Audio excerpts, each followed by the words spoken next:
Q Methodology, Part 2.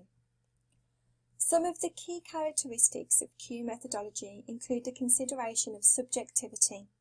Another characteristic was that Stevenson wanted to see research conducted on a smaller scale. Brown states that whereas previously a large number of people were given a small number of tests, now we give a small number of people a large number of tests.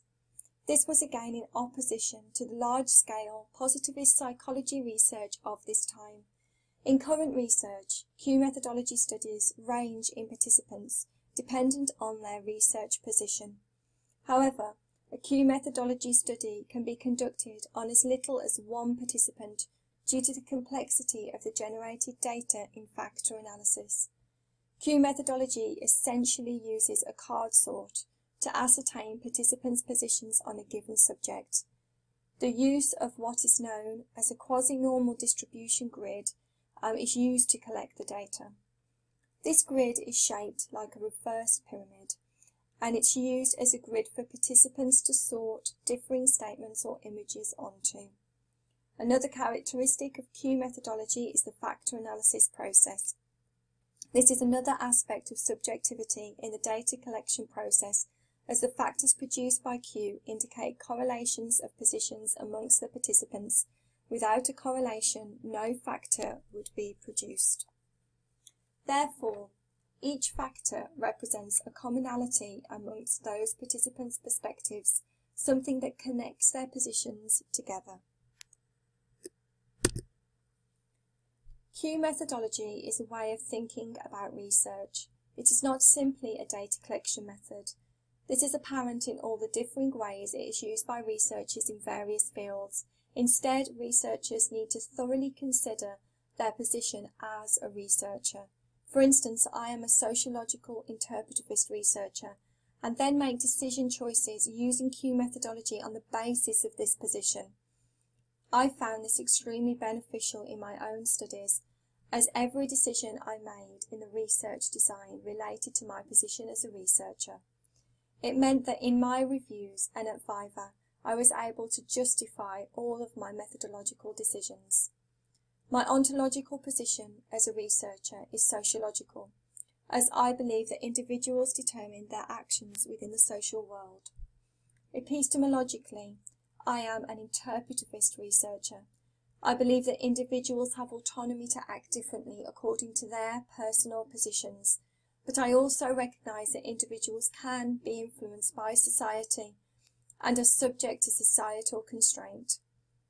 This position framed my research design decisions, and because of this, you need to know this position to understand the design choices I will give as examples of my research in this session.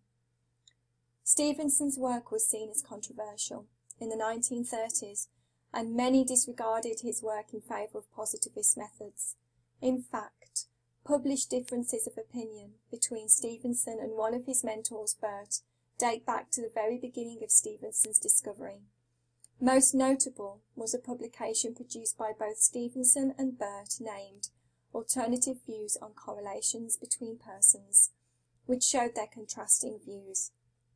Many critiqued Stevenson's work, and while scientists such as Cronbach and Schlieser saw the technical innovation of using card sorting, they also considered Stevenson as having misplaced contentiousness, showiness and extensive claims. But they also went on to say, Q undoubtedly stands with Guttman scaling as one of the two most important recent contributions to technique.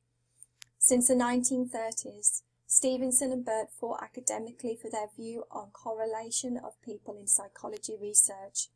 Burt effectively won this battle, with two generations of psychology researchers following the traditional positivist way of producing objective research. However, some Q academics contend that research as a whole wasn't ready for Stevenson's invention, that his innovative work was before its time.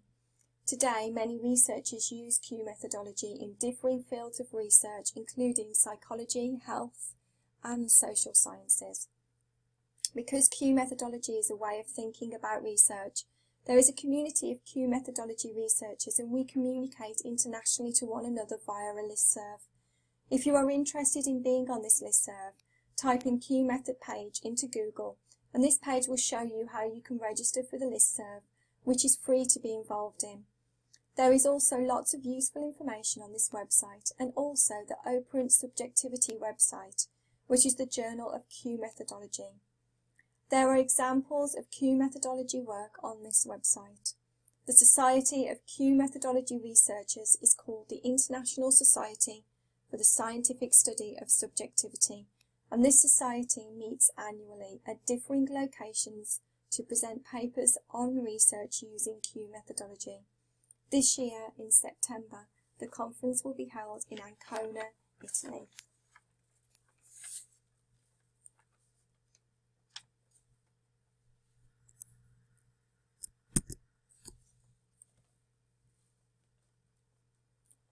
Along with the design of the card sort, researchers can decide on whether they need additional data collection methods on the basis of their positions as a researcher.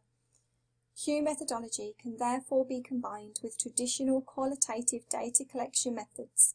For instance, interviews can be used either at the beginning of the data collection stages to gather positions on participants in order to design the set of statements for the card sort.